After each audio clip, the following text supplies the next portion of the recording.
Tuesday, November 28th. Nope. It feels like Thanksgiving is actually so long ago at this point. Today we're talking about electric deals, Jersey Green, not what you think, and keyless cars. Can't wait, by the way. Spoiler alert. I can't wait for keyless cars. I mean, they kind of already exist, but there's a lot more technology. A lot of things already exist that I've never gotten to partake of. Right, exactly. That's fair. Yes. Like, lots of things exist in Dubai. I've never been there. Never been there. Never been there. I'd like to go there, by the way. I would love to go to Dubai at some point. Let's just do it. We actually, weren't we in the car? Remember the Uber guy? Yeah. Okay. Yeah. So you got to paint that picture. Kyle and I are in Scottsdale used car week. We get into an Uber, and I don't know what it is, man, but whenever Kyle calls the Uber, it just is a different experience than when they're just attached to his profile. It opens up. It smells like, let's just say it smells very organic in the Uber. Yes. And we're driving, and the dude's real chill. He's real laid back. And like, we're both like, I don't know. Because our last Uber ride prior to that, we literally almost died. Yeah. When a guy's speeding into the little split between the on-ramp and the actual highway, and Kyle's going, stop. Oh, it was crazy. You're not doing well. And so either way, this guy all of a sudden is like starting to like talk about like these like travel experiences, on these trips that he goes on. And I mean, dude looks like he just got done playing NBA Jam for 7 hours, right? Like the Sega version. And he's like, oh yeah, I met my family in Europe and went here. He's like, and one of the most incredible places was Dubai. And he starts talking about Dubai. Kyle and I just like glancing at each other like, what? Well, the funny thing is he was like, no, it's actually fairly inexpensive. And he went on to explain how basically he did all of Dubai for like less than $3,000, including his travel. So I don't know how he pulled that off, but kudos to him. I know. We digress. So man, it's so much fun just like getting to go places and bringing experiences back to share with you or share with one another. And that really is kind of the essence of what ASOTU is. Like, how can we share experiences with one another, broaden our horizons, and be better businesses, be better people, care for our people more. One of the ways we're sharing education and experience is through our webinar series, ASOTU Edge. We've tried to revamp the webinar experience from like 50 minutes in, you're not even listening anymore. You haven't been listening for 30 minutes and you're not going to watch the recording anyway. Everybody knows that's how it goes. So we cut the format down into a very fast-paced 20 to 30 minutes of webinar information, conversation, questions, some laughs. And our next one is going to be on December 13th. So just about 2 weeks from now, with our friends at Upstart, going to talk about the power of connected auto retailing, how we're getting all those pieces together, massive conversation all across marketing, all across websites, right? How are we integrating all the stuff from CRMs and people's behaviors here and there? Upstart, they're awesome at it. They're sharing some insights that they've learned from their data, from their experience, and we hope you can join us. You can just do that by going to ASOTU.com. Scroll up just a little bit. You'll see the picture of ASOTU Edge webinars there. Sign up. Kyle and I will be there. We'd love to hang out with you for a little bit. There we go. All right, we doing news? Let's get into it. What are we doing? All right. We're doing this today. Let's go. Yeah, we got some fun news. Okay, here's the big conversation right now. Amid increasing U.S. production and surplus inventory, imagine those two words coming out of our mouths a year ago, EVs are seeing significant discounts. However, this buyer's market might not last long. So OEMs from Ford to Tesla have been slashing EV prices in response to a surplus in the U.S. Some discounts as much as now 31%, making them very competitively priced against their gas-powered counterparts. For instance, the BMW iX, this one isn't 30,000, with advanced features and touch responsive sunroof and all this cool stuff, is right now 17% discount. Still a little rich for my blood at 80,195. But also you have the Nissan Ariya, 18% discount. It's down to 36,600, while the Hyundai Kona is kind of like winning the race right now. This is unbelievable. In Atlanta, there's a Hyundai Kona that is 31% discounted, priced at $29,900. That sounds like a sub $30,000 EV for me. Couple things. One, yesterday you said that you better not email me unless you got 30% discounts. Well, that dealership, This article's like a couple days old. They got something to talk about. I didn't get the email yet. Yeah. For some reason they didn't email me. But this is wild to see this level of deep discounts. Like, these are things that we saw, pre-COVID, with rebates and incentives and dealer discounts at that level. The market has to right size the EV inventory right now. We were approaching a year-day supply. So I'm interested to see how quickly the market can right itself going into Q1, and if it can, and get back on solid ground and start to understand what supply and demand looks like with EVs. Because at this point, there's been so much invested in it that if it doesn't succeed, it'll have a massive, it'll hurt dealers, OEMs, and the entire supply chain. So interesting moves here. Well, good quote from a new voice from our halls. Elaine Buckberg, former economist at General Motors and a senior fellow at Harvard, knows a thing or two. Yeah. She says the stories being written that the EV market is falling apart are just dead wrong, and just obviously alluding to the fact it's just a supply glut right now, and that's what's driving the discounting.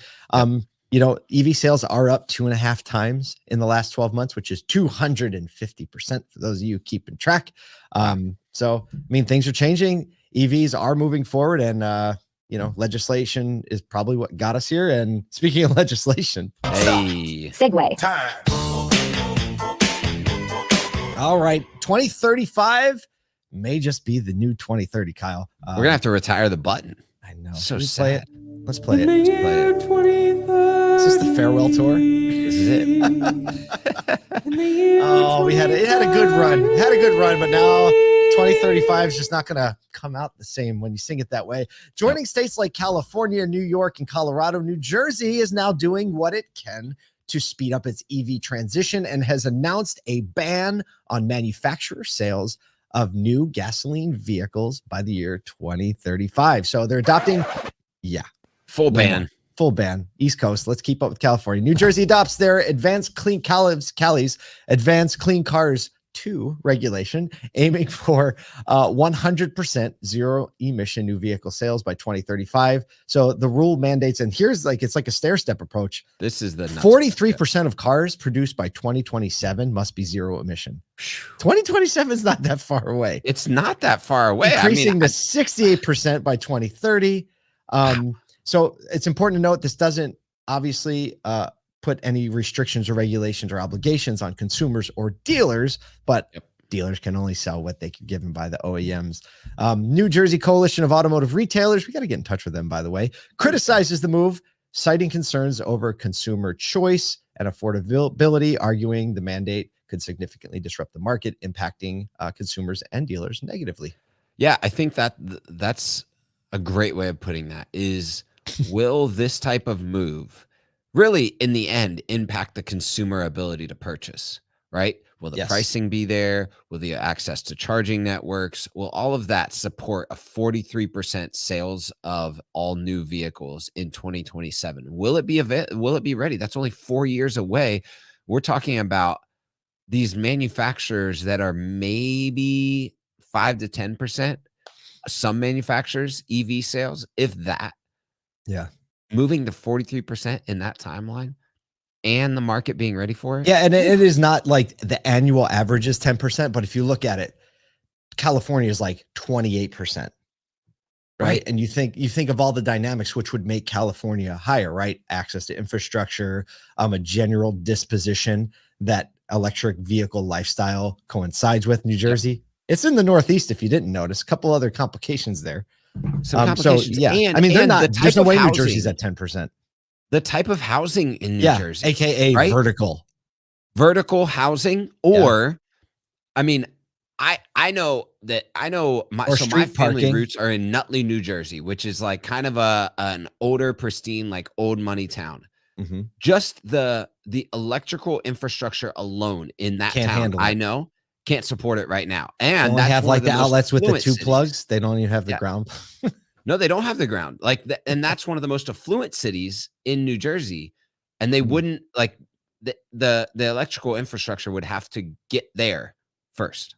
Yeah. Crazy. So I don't know. Well, we'll see. We know where thus far legislation has led us when that's driving or that's superseding consumer demand. So we'll see what happens with New Jersey. But the good news is New Jersey isn't that far from another state. Hey. Pennsylvania. Right. You can get what you need in Pennsylvania. Always. Always. There we go. Well, speaking of getting what Paul needs. Oh, segue. I need some digital keys in my life. Paul wants some digital keys. Imagine a world where losing your key doesn't actually matter. Some of the brightest minds are doing just that as digital keys are steadily making their way to center stage. While adoption is growing, questions around technology choices, security, and compatibility remain. Daniel Knobloch, the vice president and board member at Car Connectivity Consortium, who knew that even existed, who also worked for over 7 years as a wireless systems architect at BMW, talks about the emerging tech on an interview that we found on The Verge. The conversation that with him centered around like the discovery of technology and what technology is going to be most used as we move forward. We've seen implementations around Bluetooth and NFC. So there's kind of these three standards that are making their way in. One is NFC, so that stands for near field communication. If you've ever tapped like your wallet or your Google Pay, you've used NFC. Or ultra wideband, which allows for connectivity over longer distances than NFC, so that people can unlock or lock their car digitally.